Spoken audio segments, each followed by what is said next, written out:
Olá, aluno! Olá, aluna! Eu sou o professor Vinícius, professor de Ciências e Biologia da Rede Estadual de Ensino. Estou hoje, junto com a nossa amiga intérprete de Libras, Mariana. Oi, Mariana! Para a gente dar início à nossa primeira aula de Biologia do PET 3, onde continuaremos falando sobre genética. Na nossa aula, nós vamos representar por meio de esquemas a segregação independente de dois pares de alelos, relacionar os conceitos de dominância e segregação independente e diferenciar segunda lei de Mendel da primeira lei de Mendel. Bom, para a gente então dar início à nossa aula, vamos retomar sobre a primeira lei de Mendel? O que Mendel fez no seu trabalho com a sua primeira lei? Ele observou uma única característica, o que nós então chamamos de monohibridismo. Com isso, ele fez o seguinte experimento. Pegou então na geração parental ervilhas e observou, por exemplo, a cor dela, verde ou amarela, e elas eram 100% homozigotos. Depois do seu cruzamento, a geração F1 foram todos seres híbridos, onde 100% das ervilhas foram amarelas. Ele, então, por autofecundação, ele fecundou, então, F1 com F1 mesmo e teve, então, a segunda geração híbrida, que nós chamamos, então, de F2, resultante do cruzamento de F1 com F1. E nós tivemos uma ervilha verde para 3 ervilhas amarelas, em uma proporção que nós falamos que é de 3:1. Bom, Mendel, então, ele chegou à seguinte conclusão, que cada caráter é determinado por um par de fatores que segregam durante a formação dos gametas. Assim, cada gameta tem apenas um fator para cada característica, que é aquilo que a gente vem falando que vai ser a meiose, onde Mendel ele chegou à conclusão e que nós hoje sabemos. Vamos lá, aqui ó, acompanhem comigo.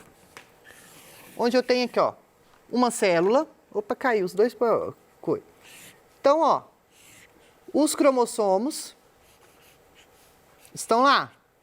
Esses alelos, eles vão se segregar e vão ó, separar. Isso daqui é que a gente fala, então, que vai ser a segregação dos fatores abordada por Mendel.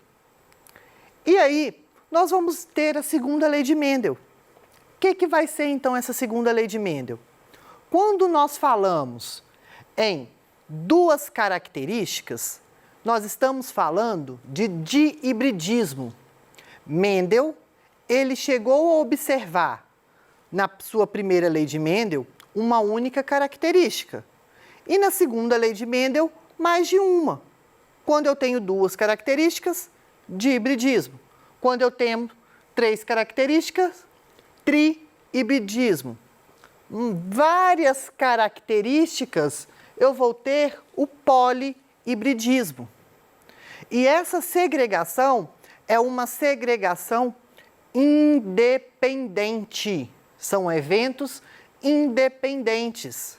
Como assim, Vinícius, eventos independentes? Vamos ver aqui agora. Então, eu tenho aqui uma célula.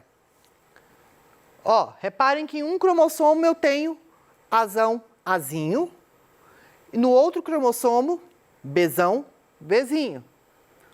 Na hora da segregação, da separação, o que vai acontecer? Eles vão se segregar em 4 gametas com 4 possibilidades. Olhem, azão, bezão, azão, bezinho, azinho, bezão, azinho, bezinho. Olhem as possibilidades.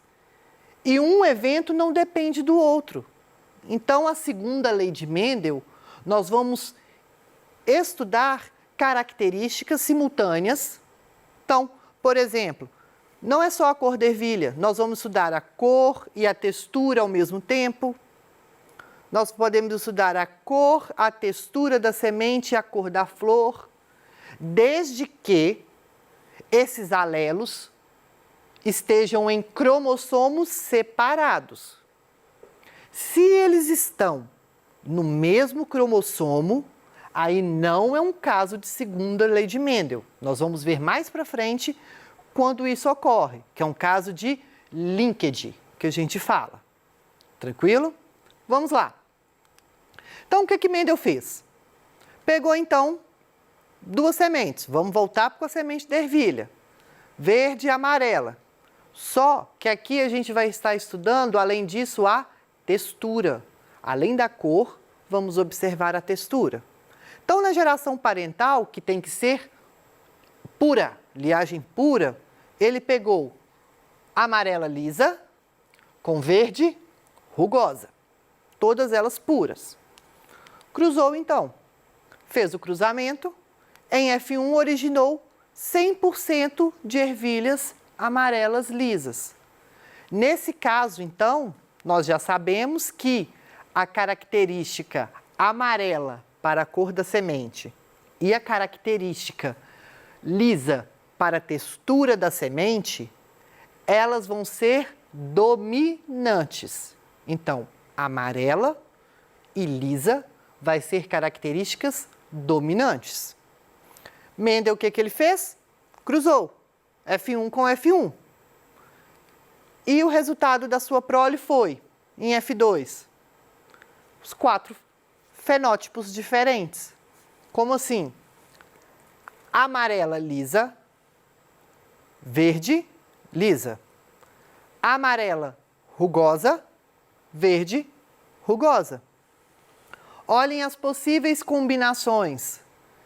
Então, Mendel chegou à seguinte conclusão. O que ele concluiu? O que a gente pode concluir sobre isso?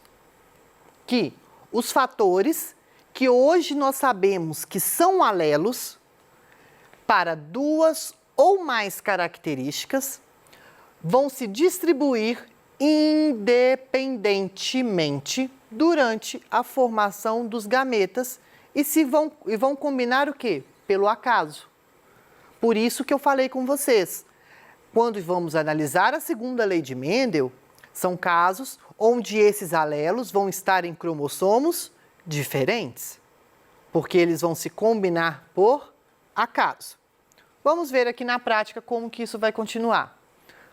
Vamos interpretar essa lei de Mendel aqui. Olha que legal. Olha o nosso quadrinho de Pinet, como que ficou. O que tinha parecendo um joguinho da velha agora veio com mais. Por quê? Estamos analisando mais de uma característica.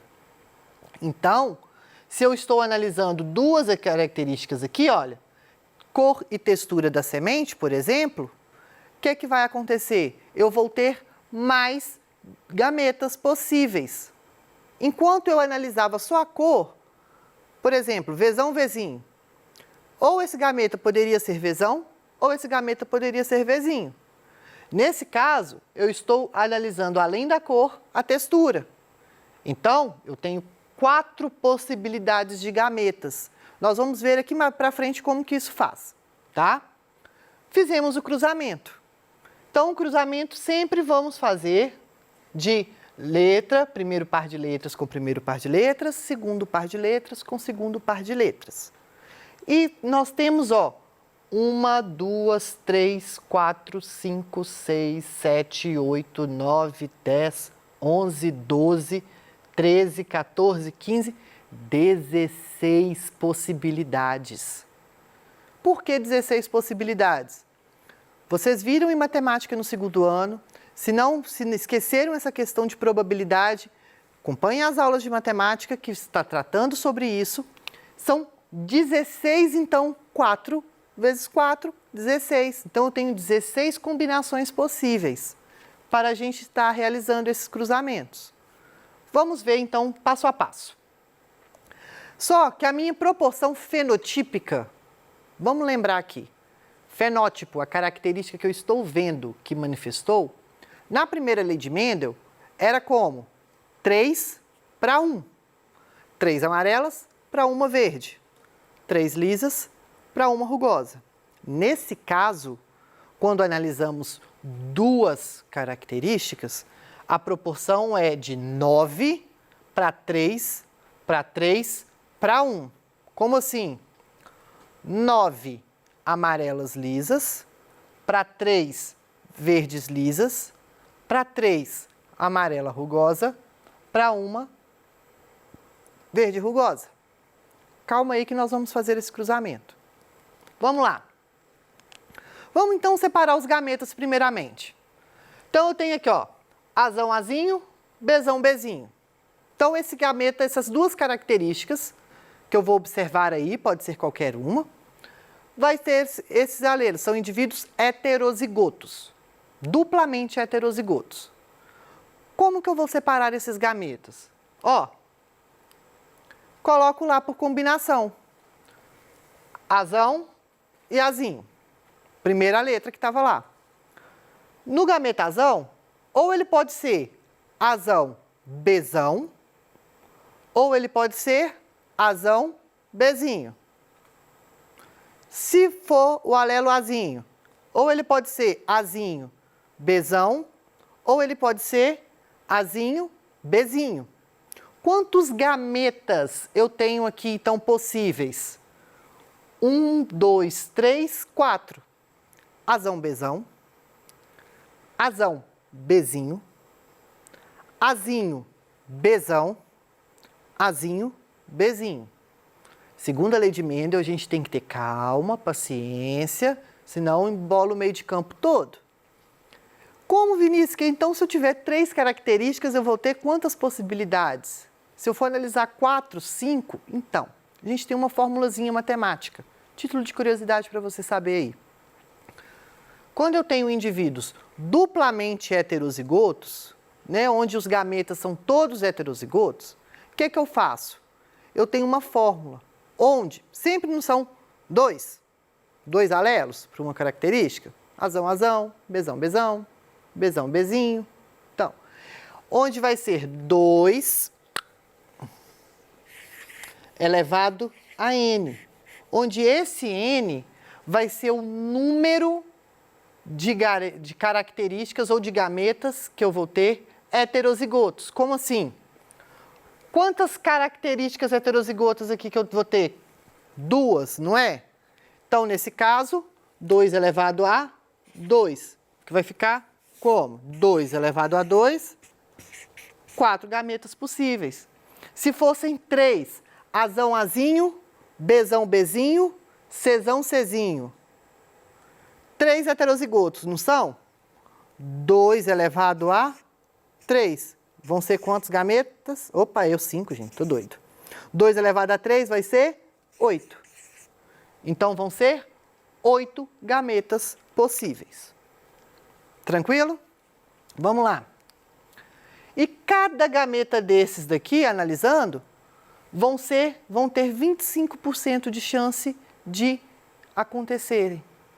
Porque vai ser proporcionalmente, vão ser iguais. A probabilidade é a mesma para todos na formação dos gametas. Tranquilo? Vamos lá. Cruzamento. Tem um método mais fácil da gente fazer o cruzamento. Onde? O que eu vou fazer aqui? Não estou analisando duas características. Posso fazer o cruzamento separado. Pego essa característica primeira aqui, azão, azinho, com azão, azinho. E cruzo do outro lado, Bzão, Bzinho, com Bzão, Bzinho. Aí fica mais fácil, né? Primeira lei de Mendel. A gente consegue fazer até mais rápido. Vamos lá. Olha aqui, ó, azão, azinho com azão, azinho. Sempre falo com vocês. Gente, vamos então, proporção genotípica, indivíduos heterozigotos. 1 para 2 para 1. Então, vai dar azão, azão, azão, azinho, azão, azinho, azinho, azinho. Depois, mesma coisa, só que agora é com B. Bzão, Bzão, Bzão, Bzinho, Bzão, Bzão, Bzão, Bzinho. Vinícius, o que isso vai me ajudar? Vamos ver aqui agora. Qual que é a minha proporção genotípica, então? 1 para 2 para 1, em todos os dois aqui. 1, azão, azão, para 2, azão, azinho, para 1, azinho, azinho. Ou, para a gente entender, sempre vai ser 1 para homozigoto dominante, para 2 heterozigotos, para 1 homozigoto recessivo. Fica mais fácil ou não? E aí, como que a gente vai fazer então esses genótipos? Olha que legal. Se eu pegar então, qual que vai ser então a probabilidade de sair um indivíduo daquele cruzamento? Azão, azinho. Vamos fazer aqui, ó, para a gente entender. Desse cruzamento que eu fiz com vocês, azão, azinho, opa, bezão, bezinho, com azão, azinho, bezão, bezinho. Qual a probabilidade de sair um indivíduo? Azão, azão, bezão, bezão. Vocês realizaram cruzamentos separados. Como que a gente faz? Qual que é a probabilidade aqui? Não é 1/4? E do outro? Não é 1/4? Azão, azão e bezão, bezão, 1/4 cada. O que que eu faço? Multiplico. 1/4 vezes 1/4, 1/16. Então, essa é a minha probabilidade desse cruzamento de sair um indivíduo azão, azão, bezão, bezão, é de 1/16. Azão, azinho, bezão, bezinho. Qual que então nesse cruzamento é a probabilidade de sair azão, azinho? Não é 2/4? Então vai ser o quê? 2/4 vezes bezão, bezão, 1/4. 2/4 vezes 1/4, 2 vezes 1, 2. 4 vezes 4, 16. 2/16. E assim a gente vai indo e chega a todos os genótipos possíveis. Isso, quando a gente fala em resolução de exercício, é muito rápido, porque aí já tem o genótipo específico, a gente já faz essa probabilidade. E sempre lembrando, 16 possibilidades para 2 características. Então, na segunda lei de Mendel, como que a gente então vai descobrir os fenótipos e genótipos? Amarela daquele cruzamento, Vzão, Vzinho, Rzão, Rzinho. Amarela lisa, para ser amarelo, tem que ser Vzão, certo? Para ser lisa, tem que ser Rzão, porque são dominantes. Se é amarela e se é lisa, eu posso aqui, ó, 3/4, nós voltamos no cruzamento, então voltem no cruzamento para vocês entenderem. 3/4 de amarela para 3/4 de lisa. 3 vezes 3, 9. 4 vezes 4, 16. 9/16. Amarela rugosa. Qual que vai ser a probabilidade, então? Se amarela, Vzão, tracinho. E rugosa, Rzinho, Rzinho, porque rugosa é recessiva. Como que vai ficar? 3/4 para amarelo e 1/4 para rugosa. 3 vezes 1, 3. 4 vezes 4, 16. 3/16 para amarela rugosa. Verde lisa, verde é recessivo, lisa é dominante. Então, ó, 1/4 vezes 3/4. 3/16. Verde rugosa, todas as duas são recessivas. 1/4 vezes 1/4. 1/16. Olha a minha proporção de 9 para 3 para 1. 9 amarela lisa, para 3 amarela rugosa, para 3 verde lisa, para 1 verde rugosa. Bom, infelizmente nosso tempo acabou. Não vai dar para a gente resolver a nossa clássica questão do Enem, mas eu deixo ela aqui para vocês. Segundo a lei de Mendel, é isso mesmo, a gente tem que realizar os cruzamentos e tudo. Tentem, façam 1, 2, 3, 4 cruzamentos até a gente entender. Até a próxima!